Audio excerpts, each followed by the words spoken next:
Assalamualaikum warahmatullahi dan salam sejahtera. Anda bersama saya, Dr. Muhammad Safwan Mahmud, akan berkongsi dengan anda kajian yang bertajuk Pembangunan Kerangka Penyoalan Lisan dalam Proses Pengajaran Matematik di Sekolah Rendah. Baik, sebelum itu saya memperkenalkan barisan penyeliaan yang terdiri pada Profesor Dr. Aida Suraya Haji Muhammad Yunus, Profesor Madya Dr. Ahmad Fauzi Muhammad Ayub dan juga Profesor Madya Dr. Tajul Arifin Sulaiman. Hari ini perbincangan kita akan mengupas sedikit pengenalan, pernyataan masalah, persoalan kajian, metodologi, dapatan kajian serta perbincangan dan kesimpulan. Tuan-tuan yang saya hormati sekalian, bila kita bercerita tentang penyoalan lisan ini, kita tahu bahawa ianya merupakan elemen yang sangat penting dalam proses komunikasi antara guru dan juga pelajar dalam proses pengajaran matematik. Dan saya kira bukan dalam mata pelajaran matematik sahaja, dalam mata pelajaran apa sekalipun, penyoalan lisan ini memainkan peranan sangat penting kerana fungsi yang cukup hebat yang digunakan untuk memprovokasi pemikiran pelajar, meningkatkan inkuiri dan juga penolakan pelajar terhadap matematik. Bahkan penyoalan lisan juga sering digunakan sebagai salah satu strategi untuk melaksanakan pentaksiran dalam bilik darjah. Bagaimanapun tuan-tuan, Kanya lepas mendapati bahawa guru-guru kurang memberi fokus kepada aktiviti penyoalan lisan yang mampu merangsang pemikiran pelajar, di mana guru-guru matematik di sekolah rendah dikatakan lebih memberi fokus kepada penyoalan lisan aras rendah, dan mereka juga lebih memberi fokus kepada aspek pengajaran yang menekankan kepada hafalan rumus dan juga prosedur-prosedur penting dalam matematik. Hal ini secara tidak langsung menyebabkan apa? Menyebabkan pelajar kita kurang kemahiran berfikir tinggi, sehingga menyebabkan kejatuhan pencapaian matematik dalam pentaksiran global seperti TIMSS dan juga PISA. Bagaimanapun tuan-tuan, tidak banyak yang kita tahu tentang bagaimana guru matematik di sekolah rendah melaksanakan penyoalan lisan, kerana kajian mengenai penyoalan lisan ini lebih banyak dilaksanakan di sekolah menengah, dan juga kebanyakan kajian mengenai penyoalan lisan juga banyak dilaksanakan dalam mata pelajaran lain dalam konteks kita di Malaysia ini. Contoh, Zanatun Ihsan dalam mata pelajaran kimia, kemudian Zamri Mahmud dalam mata pelajaran bahasa Melayu, dan juga tidak banyak yang kita tahu tentang bagaimana guru baharu dan guru berpengalaman melaksanakan penyoalan lisan dalam pengajaran matematik.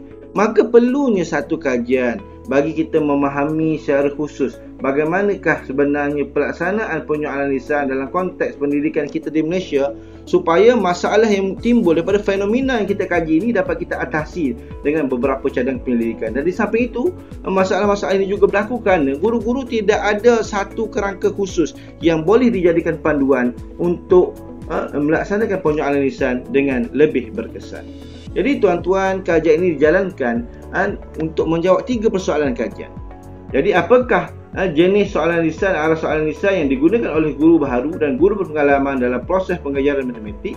Yang kedua, apakah jenis maklum balas yang digunakan oleh guru baharu dan guru berpengalaman terhadap respon pelajar dalam proses penyoalan lisan dilaksanakan dalam pengajaran matematik? Dan yang ketiga, apakah faktor yang mempengaruhi maklum balas yang diberikan oleh guru terhadap respon pelajar dalam proses penyoalan lisan?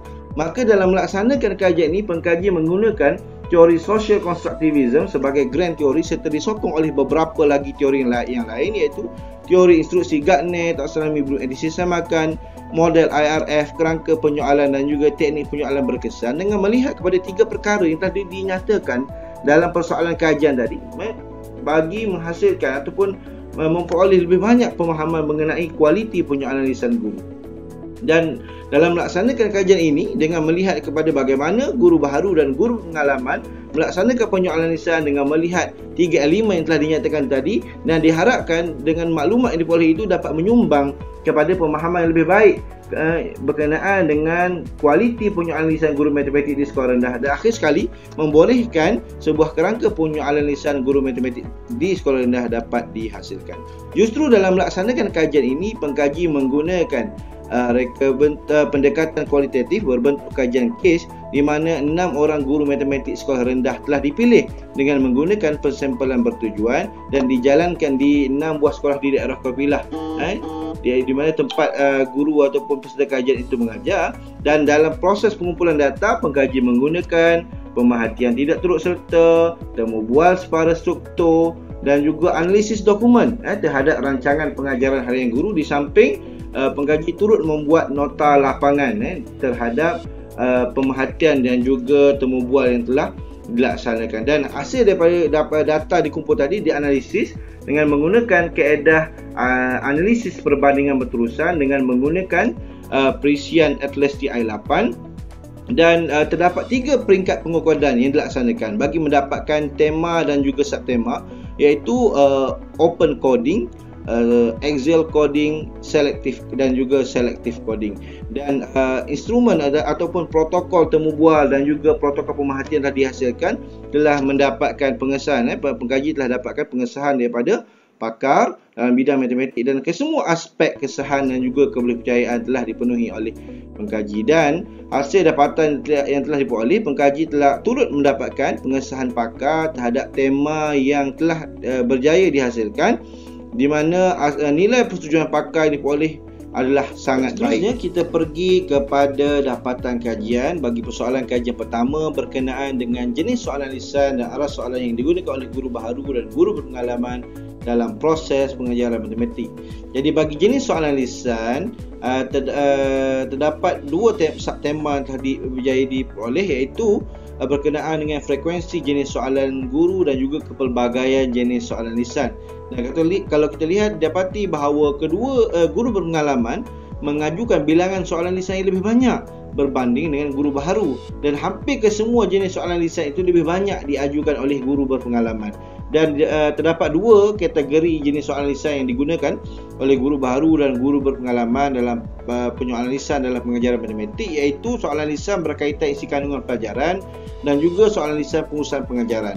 Soalan lisan isi kandungan pelajaran terdiri pada soalan mengingat, soalan prosedural, soalan pemandu, soalan penyelesaian masalah dan juga soalan berkaitan nilai. Apa yang menarik tentang berkaitan soalan berkaitan nilai ini, ianya memberi perspektif baru tentang bagaimana guru matematik di sekolah rendah melaksanakan penyoalan lisan, kerana kajian-kajian sebelum ini mereka hanya memberi fokus kepada aspek kognitif, kurang memberi fokus kepada soalan berkaitan nilai. Dan terdapat juga soalan pengurusan pengajaran yang terdiri daripada soalan gesaan, soalan pentaksiran dan juga soalan galakan. Dan kalau kita lihat daripada gambar rajah ini, sebenarnya sehingga ke hari ini kedua-dua kategori guru masih lagi menekankan aspek pengajaran yang berbentuk prosedural.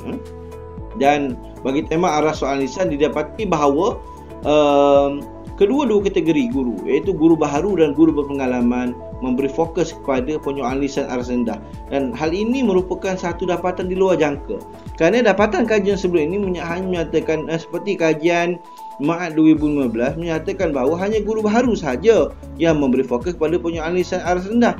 Namun dapatan kajian ini menunjukkan dapatan di luar jangka.